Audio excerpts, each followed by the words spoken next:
ये देखिए गाइस, आज हम जूस बना रहे हैं और उसके लिए जो चीज़ें ऐड होंगी वो कुछ ऐसी हैं।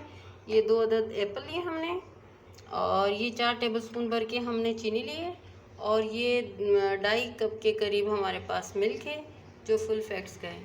और अगर कोई कमज़ोर हो या बहुत जिनका कद नहीं बढ़ रहा होता तो मिल्क शेक बना के पिए, दूध पिए, तो उनका कद भी तेज़ी से बढ़ेगा और उनकी बॉडी भी माशाल्लाह हेल्दी होगी। चलें जी, स्टार्ट करते हैं। ये देखिए गाइस, हमने एप्पल कट कर दिए। ये देखिए गाइस, हमने एप्पल कट कर दिए। ये देखिए, डाल रही,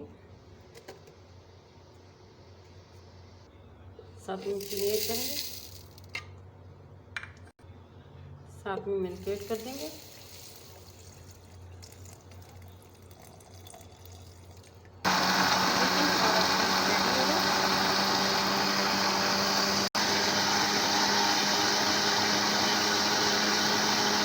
ये देखिए गाइस, हमारा जूस रेडी है। इसको हम स्ट्रेनर से स्ट्रेन करेंगे। फिर अभी मैं से आपको दिखा रही हूँ। ये देखिए, तो छान लेंगे। ये देखिए गाइस, हमारा जूस रेडी हो गया है और इसे हमने स्ट्रेनर से छाना है।